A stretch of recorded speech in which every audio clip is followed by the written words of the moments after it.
For Sagittarius, November 2023. Okay, Sagittarius. We have meditate and contemplate, new moon in Pisces. This is about taking the time to meditate. This might be a time of reflection, especially with the end of the year. We only have 2 months left until 2023 ends.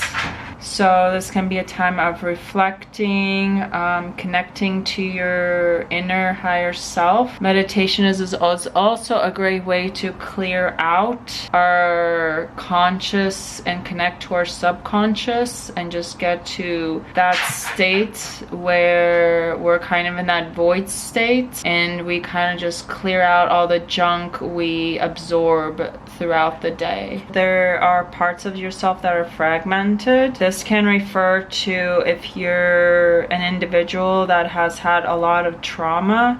You can look into the fragmented self in regards to trauma healing, but this is also aligning your life. And like I was saying with the new moon, meditating, contemplating, this can be a great time. Since it is the end of the year, this can be a great time to reflect on the year, what has worked, what has not worked, and ask yourself what is not aligned or what needs to change, what needs to shift. I'm hearing self-concept. So maybe you're an individual that you're getting into manifestation, taking out pieces that you like, that you don't like, doing a deep dive into kind of, I'm seeing like shifting pieces of your identity, of people you see outside of you that you want to be, people you see outside of you that are mirroring you that you don't want to be, and that you want to overwrite that programming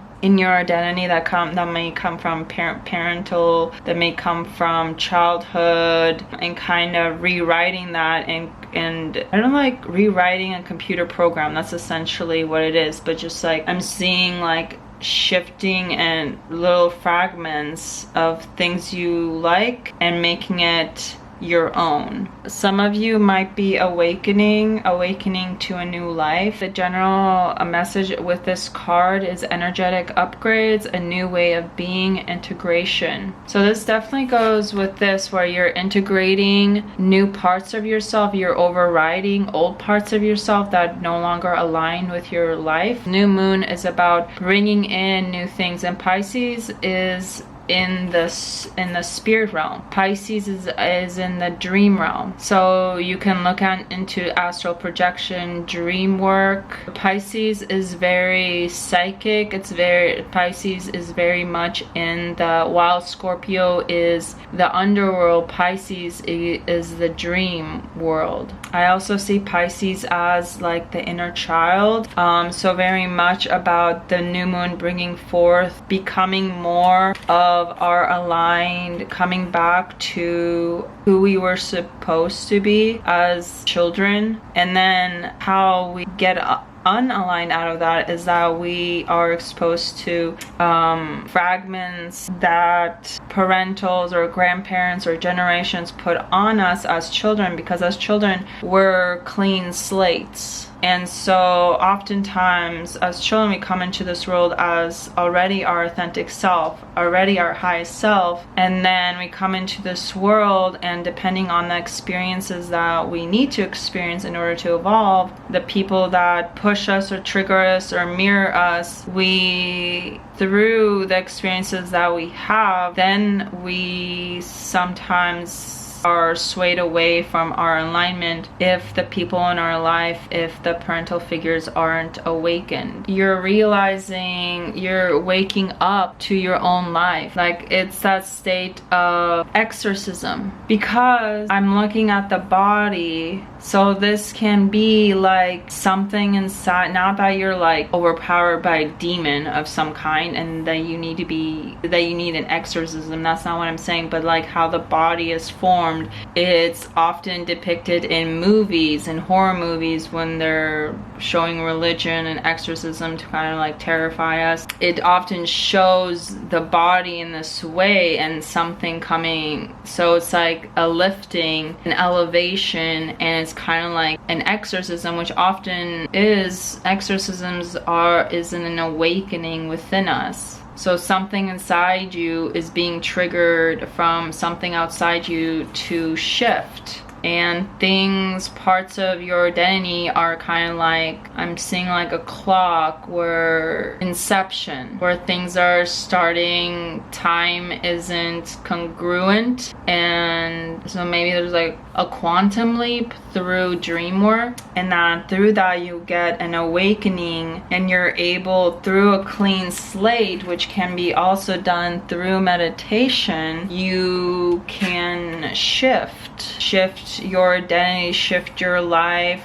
and make it so you are more aligned to the void state. Is often when we're not influenced by outside situation. The void state, it gives us an opportunity to shift and kind of like scrapbooking, where you take little pieces and put it together. But I'm seeing that with like your portrait. Obviously that's the vision we see with this oracle card. This is a time to be present, and I feel right now you are like, you're redecorating your identity, you're redecorating how you look, your home. And how we shift the inside is we change the outside. We change our home in order to, or when we feel different, we change our home. Or when there's an energetic shift in us, then we have to make the change in our environment in order to mirror the change that we feel inside us, to mirror the shift we feel inside us. You might currently feel alien. You might feel kind of at odds with the world, with your surroundings. And that can be the case with Pisces energy, where you feel like you have your head in the clouds, you're like in this like dream state, you're in your highest manifestation dreamer reality, where you're able to create whatever you want and kind of reconfigure the universe, of what the universe is for you, of what your reality is, making yourself at home. This is the theme of this card, is adaptability, change, originality. You're stepping into, again, your highest self. You're stepping into your original form. But this is also bringing in adaptability. This is also bringing in change. So I think something is definitely shifting in your life right now. In November, you're going to come to an awakening. That's something that you need to change something in your home to mirror what you're feeling inside. You might feel alien to how things have always been, and you might not understand how you're feeling, and might get you in an agitation state where you need to see what you are feeling. So when we need to see what we are feeling, oftentimes we're triggered to maybe get a new haircut because we're triggered from our emotional state for change. And if we feel like we can't change anything in our life, as women, I feel the first thing we do is we cut our hair, because we need that. Cutting hair, since it grows back, is that ultimate, it's that shift that we need. And I think it's important to see that in your reality and not just feel it. The Sovereign card invites you to activate the leader, visionary, and enthusiast within you. It is time to welcome in passion and fire while creating structure that allows for you, Sagittarius, to nurture your dreams. Sovereign creates a container which allows for growth within yourself and others. Approach situations with a no bullshit attitude, and you may come across as harsh to some people. Strong boundaries and opinions may even be intimidating to others, but in reality, no interest in appeasing others simply to keep them comfortable. Continue to push those around them so that they can grow. The Sovereign also calls us to create structure. From a place of structure, the Sovereign knows that life runs more smoothly, allowing for the manifestation of true success, security, and happiness. Questions you may want to ask yourself, Sagittarius, is where in your life do you continually find chaos? Where are your energy and resources getting sapped? This energy invites you to examine those situations practically and cut out what is no longer serving you. This is not a time for being sentimental or nostalgic. This is being realistic about what is needed and get it done, knowing that it is making room for true peace. Sagittarius, you're waking up to your life.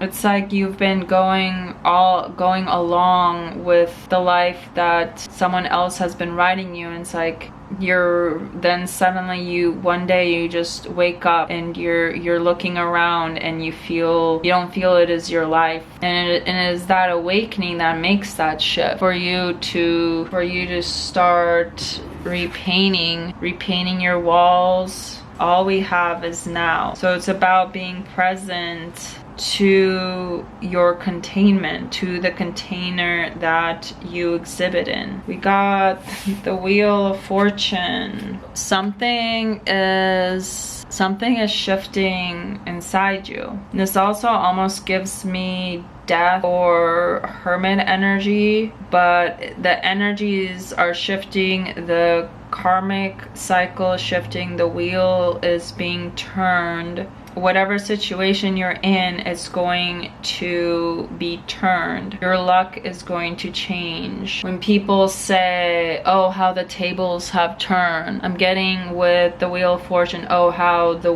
wheel has turned, or how the tables have turned. Time is up. Now it's time to wake up. Like alarm has been set in your life, and it's time. There's no time to bullshit now. Like, you had your time to play, now it's time to wake up. So we got the King of Wands, fast moving energy with the 8 of Wands, 10 of Wands. Have a Wheel of Fortune, a shift. Feel the shift is for you to be on the throne, for you to be in a leadership role, which I feel with the Sovereign card and the King of Wands, this goes well together. So it's get your crown on, get on your throne, be crowned. So I feel this is actually initiation into a leadership role. And because the shift, the Wheel of Fortune, the shift is happening, the fact I said in the beginning that this looked to be of death, this ominous person holding the wheel, I feel this shift is going to be an abrupt awakening. It's just you just need to wake up. You have a period of just fooling around, playing around, having fun, but then you come of a certain age and it's like, okay, now you get your throne, you get crowned, and so there's there's like this passion, and you have and things are happening really fast for you. And as soon as the shift happens for you to be in a leadership role, then you're suddenly there's like fast, it's just like you're given all the wands, you're given all the responsibilities, you're given all of all these projects to take care of, all these tasks, to correlations of where everything is, and like mapping out your kingdom or your role. And it gives you this sense of like obligation to something larger, because I feel that this awakening is this powerful, it's this powerful role. You're literally being crowned. The shift with the King of Wands and 8 of Wands is going to be of celebration. Like there is going to be, so it is a crowning. It's going to happen really, really fast, and then you're put in this high position where you have all these responsibilities. You're the person of the people, like you're the leadership that the people picked, the individual that the state picks to be the leader, but then there's who the commoners picked, or who the actual people picked that they want to see as their leader. So there's this celebration of you elevating, of you. And so when clarifying the Wheel of Fortune, I got the Knight of Swords, Three of Swords, and Strength. So this will be, again, the Knight of Swords is often a very, in other traditional tarot deck, the Knight of Swords is very fast. There's movement involved. The Knight of Swords actually has wand energy in that aspect, because it's often, the horse is often running and uncontrollable, where the rider's kind of just pushing the horse to go faster than it can. So I feel that this is going to be something that happens really fast, and it's going to be a painful experience. Heartbreak doesn't mean like it's an ending of a relationship, but it could be ending of a cycle, and so there's an endurance, having to endure and persevere. But also, when clarifying the Ten of Wands, we got Ten of Swords, Star, and Ace of Cups. You are going to be overwhelmed by how many responsibilities you have in this role, but there's going to be a time of healing and an emotional offering through the healing. You are an individual that the people chose, so there's like this speedy, like the throne was empty for a long time, and they just had a fill-in who didn't do the job right, and so there's this, like, everyone's kind of just throwing you in there, and you kind of have to take on more than a person can. So then there's this sense of, with the Ten of Wands, where you're kind of overwhelmed. You have to process the new role of the King of Wands, with the aspect that you've lost, just feeling devastated by the shift because there's no time to transition. I'm getting with the Eight of Wands that this is something that happens really, really fast, and there's no transition. It just happens. I'm gonna change my mind. With the Wheel of Fortune, this could be a heartbreak, because when I clarified the Ace of Cups, I got, again, the Knight of Swords. Yeah, and see how this Knight of Swords in traditional, he's like rushing in, he has his sword up in the air, he has a message, he wants to come in fast, he's rushing his intentions, he's rushing there's something that he needs to say, to quickly communicate, to break through the cloud, and it comes through maybe control issues. There's something that hasn't worked out for them, so they're coming in because they see that you're healing. And so then the offering comes through after you've healed yourself, and then they're rushing back in, trying to control the situation, knowing that maybe there's something they left you for. Knight of Swords is often depicted as a person that comes in and then goes out. For me, the Knight of Swords is just as an on and off energy as the Knight of Wands, because it has this, like, oh, I have this message and I have to get it out there. So it's kind of this erratic, like they haven't thought about how they're going to communicate. They just have this message, or how they're going to display it, or correlated nicely. They haven't considered all the way logically. It's just like, oh, I have to say this, I have to say this, I have to get it out. Or like the Knight of Swords is often depicted in romance movies, where a person gets married and then their best friend that has had a crush just is like, oh my god, I've loved you all this time, and they like rush in to break up the wedding. And like, that's the Knight of Swords energy, where there's a message that needs to be said, like breaking news,